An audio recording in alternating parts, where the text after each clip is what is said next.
Muito bem, estamos iniciando o resumo da lição de número 5 com o título Uma Perspectiva Pentecostal de Missões. Nós vamos ver como que a obra missionária se desenvolve no decorrer dos tempos, né? Através da ação do Espírito Santo. O textual nosso se encontra em Atos capítulo de número 1 e o versículo de número 8. Muito conhecido esse versículo onde diz: Mas recebereis a virtude do Espírito Santo que há de vir sobre vós e ser-me-eis testemunhas tanto em Jerusalém como em toda a Judéia e Samaria e até os confins da terra. Então esta promessa foi feita pelo Senhor Jesus Cristo e cumprida ali em Atos capítulo 2. A verdade prática está dizendo: o Espírito Santo derramado no Pentecostes é o mesmo Espírito que Deus deseja derramar de novo na igreja da atualidade. Na verdade, eu digo que este Espírito Santo já está derramado, né, sobre as nossas vidas desde o dia de Pentecostes, mas nós precisamos estar na posição, nós é que precisamos, né, buscar. Então, que a igreja do Senhor Jesus Cristo venha se despertar nesses últimos dias. Leitura bíblica em classe se encontra no capítulo 2 de Atos, versículo 1 ao 8 e os versículos 14 ao 18. Vamos para a nossa introdução. A introdução está dizendo assim: uma característica notável do movimento pentecostal. Então nós vamos ver, né, como que o movimento pentecostal tem contribuído para as missões durante todo este tempo, né? Como que o movimento pentecostal tem sido importante.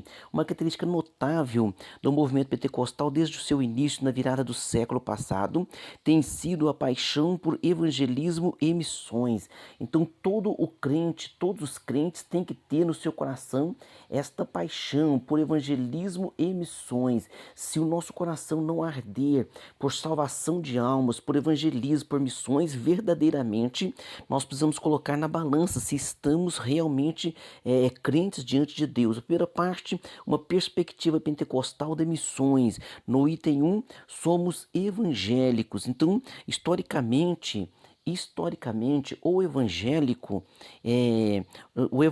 é conhecido como alguém que enfatiza em primeiro lugar o compromisso pessoal com Jesus a partir do novo nascimento. Então, nós evangélicos, nós dizemos o quê? Que a pessoa, ela crê em Jesus, abre o coração para Jesus, ao que é o novo nascimento.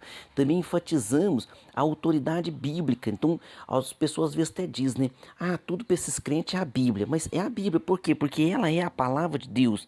E no item 3 aqui, o apelo de anunciar a Cristo aos outros. Então nós temos essa necessidade. Uma vez que você entendeu quem é Jesus, você tem que transmitir este conhecimento, essa fé, porque todos os evangelhos, ali os 4 evangelhos da Bíblia Sagrada, né?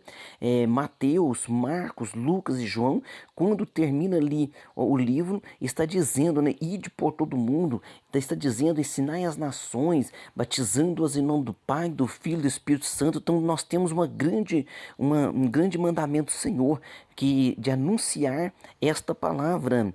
Basicamente, esses princípios são o que os evangélicos têm em comum. Eles tornam-se num impulso evangélico com raiz histórica na tríplice ênfase da reforma protestante. Qual é essa tríplice ênfase?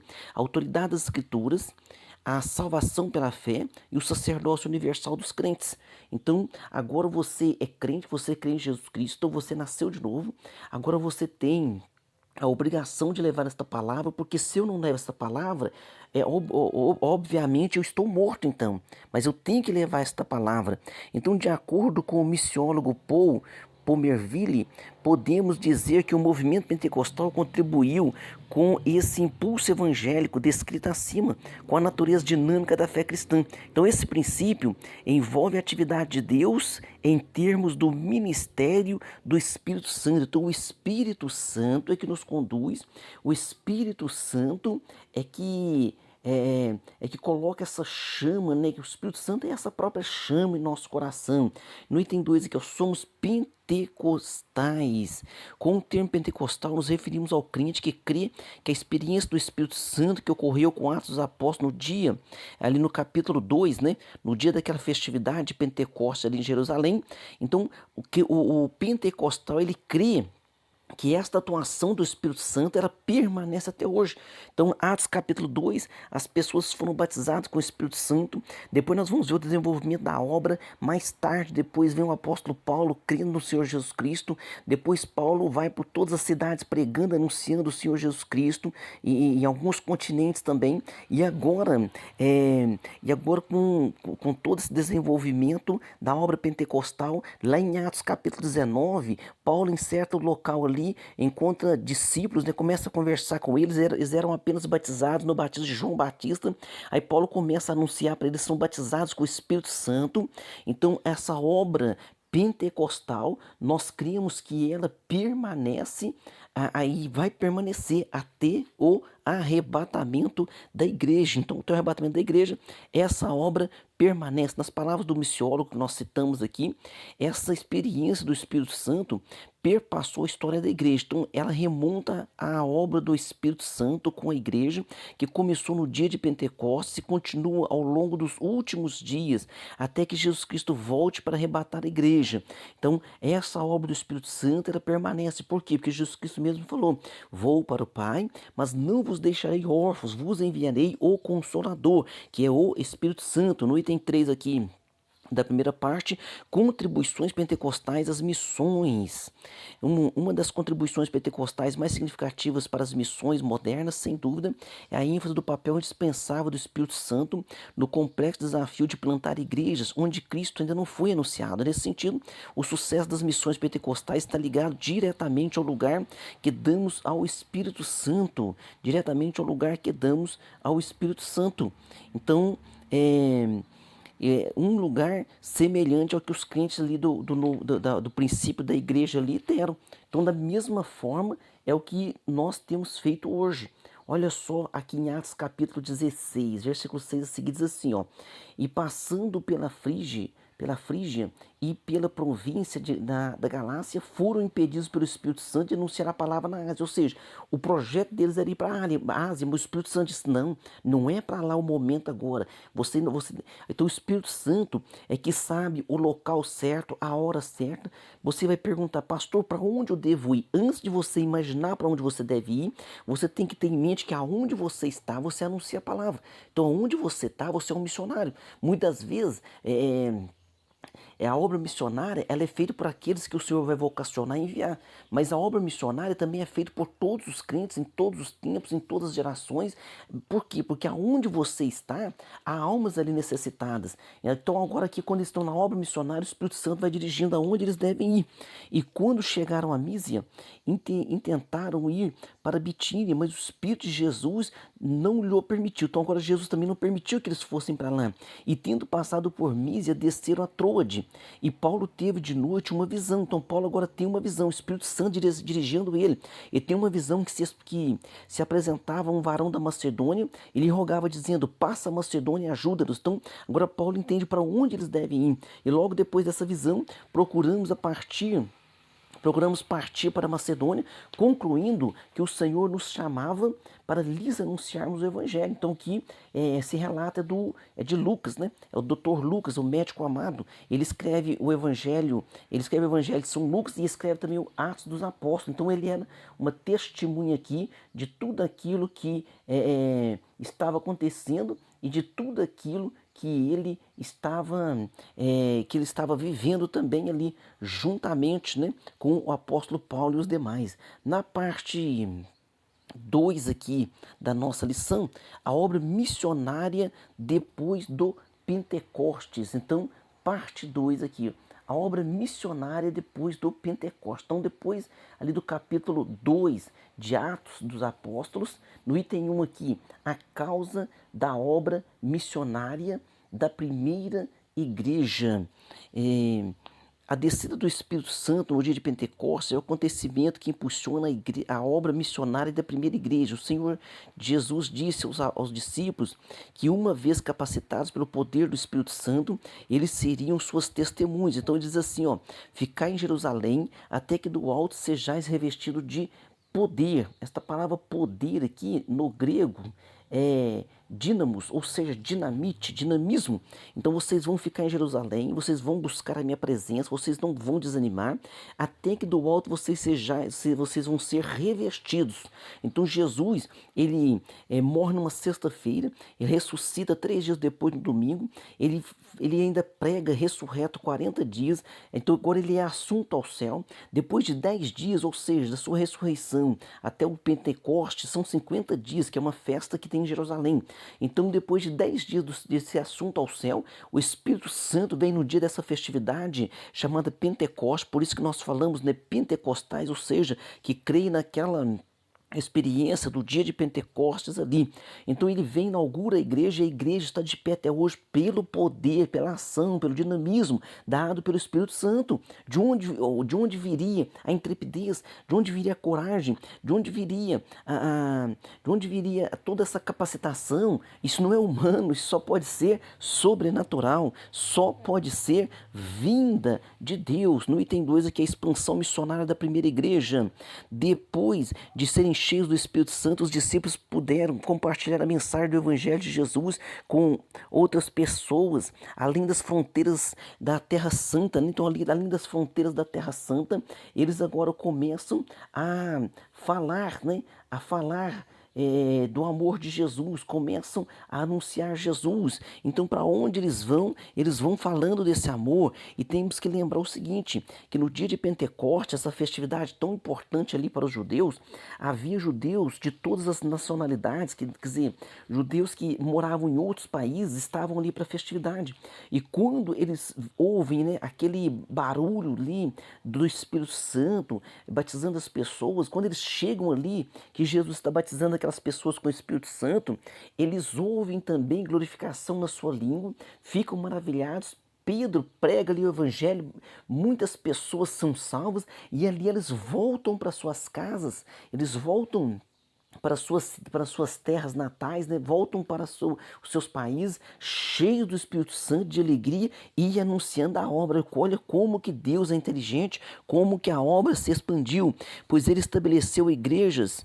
Olha só, embora o livro de Atos destaque a atuação do apóstolo Paulo, considerado o maior missionário da igreja primitiva, né? Pois ele estabeleceu igrejas nas 4 províncias romanas, na província da Galácia, Macedônia, Acaia e Ásia.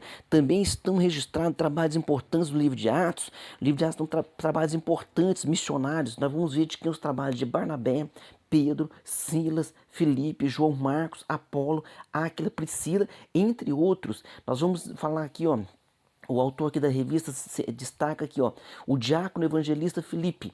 Filipe, ele era um dos diáconos que foi levantado ali para ajudar os apóstolos e mais tarde, depois no livro de Atos, ele é citado como evangelista e ele estava na igreja de Samaria, uma igreja que estava cheia, próspera, e o Espírito Santo manda que ele vá para um caminho, para uma estrada deserta ali, para que ele anunciasse o evangelho ao mordomo Mor, da rainha de Candace, dali dos etíopes. Então ele vai ali, prega para aquele homem vai embora cheio agora da graça e de alegria, vai embora para o seu país anunciar Jesus também. No item 3 aqui, Deus não faz acepção de pessoas. O apóstolo Pedro, missionário cheio do Espírito Santo, reconheceu que todos os seres humanos são alvos do amor de Deus. Mas como que Pedro reconheceu isso? Veja bem, os israelitas, eles sempre, né, teve a convicção, sabiam que eram filhos de Abraão, que eram os filhos da promessa, e os demais povos chamavam de gentios. Então, os israelitas, na verdade, eles eram muito exclusivistas, mas Deus quebra esse exclusivismo, deixando claro que em Jesus nós somos um povo só. Então em Jesus nós somos um povo só. Olha como que Pedro fala aqui em Atos 10, versículo 34 e 35. Diz assim, ó: e abrindo Pedro a boca disse: reconheço por verdade que Deus não faz acepção de pessoas, mas que lhe é agradável aquele que em qualquer nação o teme e faz o que é justo. Porque Pedro falou sobre isso? Porque Pedro foi na casa do centurião Cornélio pregar e o que aconteceu? Antes que Pedro pensasse se poderia batizá-los nas águas ou não, o Espírito Santo vem naquele local ali e Jesus batiza todos ali com o Espírito Santo e Pedro fica maravilhado. Então ele diz assim, ó, Atos 11, 17, 18: portanto, se Deus lhes deu o mesmo dom que a nós, quando cremos no Senhor Jesus Cristo, quem era? Quem era então eu para que pudesse resistir a Deus? Ou seja, ele estava explicando aos demais judeus ali no Concílio de Jerusalém o porquê ele havia batizado pessoas que não eram israelitas. Então ele está dizendo, olha, o próprio Jesus batizou elas com o Espírito Santo. E diz assim no versículo 18, e ouvindo estas coisas, apaziguaram-se, porque estavam preocupados, né? Como agiriam com as pessoas não israelitas. Apaziguaram-se e glorificaram a Deus, dizendo, na verdade, até os gentios deu Deus o arrependimento para a vida. Olha que interessante. Eles ficaram maravilhados porque entenderam que Deus não faz acepção de pessoas. Deus seja louvado. Aleluia. Com esse entendimento a respeito da natureza limitada do plano de salvação de Deus para os homens, impulsionado pelo Espírito Santo, a missão da primeira igreja atingiria escala mundial. Podemos ver isso no ministério de Pedro, né, com o centurião Cornélio, que acabei de citar, no trabalho de Filipe, ali com o mordomo mor da rainha de Candace, na igreja missionária de Antioquia. Lá em Antioquia, eles estudavam a palavra, eles estavam se aprimorando. Barnabé busca Paulo, estão naquela cidade, naquele fervor, e ali o Espírito Santo separa Barnabé e Paulo para a obra missionária e começaram a obra missionária. E ali em Antioquia foi pela primeira vez os discípulos de Cristo, eles foram pela primeira vez chamados de cristãos. Por quê? A reunião deles ali ficou notória naquela cidade e alguém perguntava, quem é aquele povo? Quem é aquele povo? Aquele povo só fala de Cristo, então passou a ser chamados de cristãos, bem como em Roma e outras regiões longínquas com o ministério apostólico de Paulo. Então Deus, ele tem pressa na obra missionária para trazer pessoas, para salvar pessoas. Ele quer e vai usar a tua vida. Parte 3, a ação do Espírito Santo e a obra missionária. No item 1, a função do Espírito na obra missionária. Dentre muitas funções do Espírito Santo na obra missionária estão a de ungir, inspirar, separar e enviar homens e mulheres para os quatro cantos da terra como missionários do Senhor.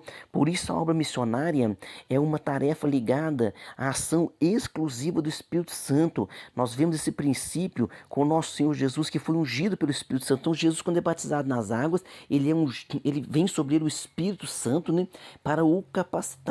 Olha que passagem interessante aqui em Lucas, no capítulo 4, Jesus está citando Isaías 61. Por quê? Olha só, e foi-lhe dado o livro do profeta Isaías, e quando abriu o livro, achou o lugar em que estava escrito. Então, Jesus, ele sempre ia na sinagoga, Jesus era rabino, né? Ele era rabi, ele era um mestre, e quando o ministro ali dá a ele o livro para ele ler, deu o livro de Isaías, e diz assim, ó, e ele começa a ler essa passagem, e o Espírito do Senhor é sobre mim, pois que me ungiu para evangelizar os pobres, enviou-me a curar os quebrantados de coração, a pregoar liberdade aos cativos e dar vista aos cegos, e pôr em liberdade os oprimidos, a anunciar o ano aceitável do Senhor. Qual é o ano aceitável do Senhor? É o que nós estamos vivendo agora, a dispensação da graça é o ano aceitável do Senhor.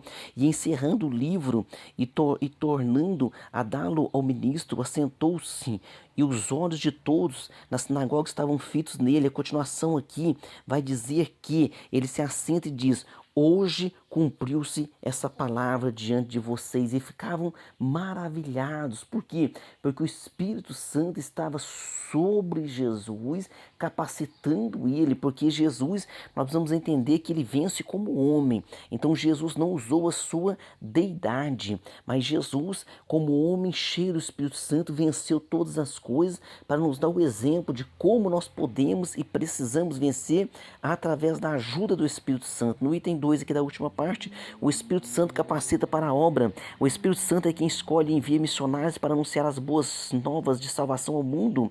Em Atos 16 temos uma revelação clara de como o Espírito Santo deseja que a ação missionária seja realizada. Nesse sentido, o Espírito Santo também é um instrutor dos ministros da palavra de Deus. Então, o Espírito Santo também é um instrutor dos ministros da palavra de Deus. É ele que instrui, é ele que direciona, né? E quando iam passando pelas cidades, lhes entregavam para serem observados os decretos que haviam sido estabelecidos pelos apóstolos e anciões de Jerusalém, de sorte que as igrejas eram confirmadas na fé e cada dia cresciam em número, e passando pela Frígia e pela província da Galácia, foram impedidos pelo Espírito Santo de anunciar a palavra na Ásia. Então, que nós estamos citando novamente aquela passagem que eles levando a palavra, anunciando a palavra, o Espírito Santo impede que eles vá ali. Por quê? Porque o Espírito Santo vai direcionando aonde há prioridades, porque o nosso Deus tem prioridades, nosso Deus sabe aonde está ali a prioridade. Então, você tem que estar com o seu coração aberto, levando a palavra, porque o Espírito Santo vai guiar você. O Espírito Santo vai guiar a tua vida. E você vai ser o quê? Vai estar sendo como um instrumento nas mãos do Senhor. Precisamos ser esse instrumento nas mãos do Senhor.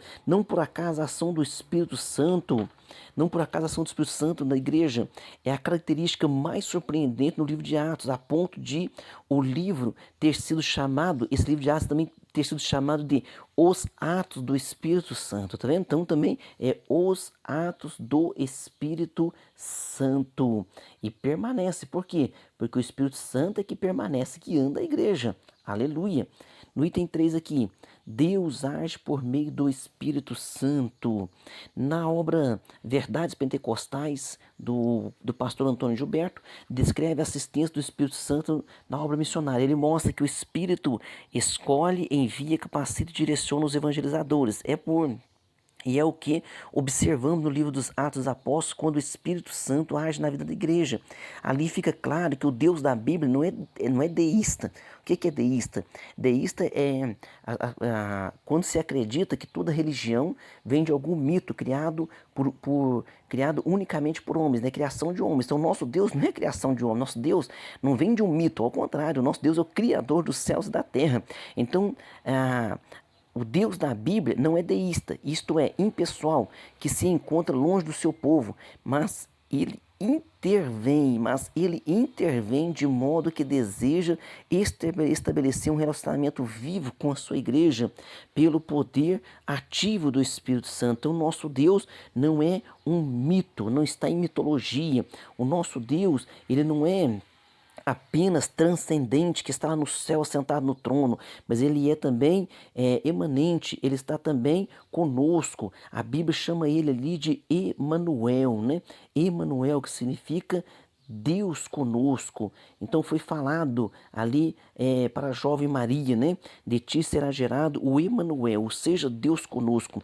Nessa lição estudamos, conclusão, nessa lição estudamos uma das mais importantes contribuições dos pentecostais para as missões modernas, o poder do Espírito Santo na vida da igreja. Vimos que assim ocorreu no ministério terreno de Jesus, bem como no ministério terreno da igreja primitiva. Tudo nos mostra que é indispensável para qualquer projeto missionário que toda obra comece e termine com a direção do Espírito Santo.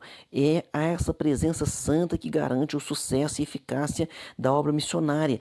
Também em pleno século XXI, viu? Nós temos tecnologia, precisamos usar, nós temos recursos, precisamos usar, mas jamais podemos deixar a atuação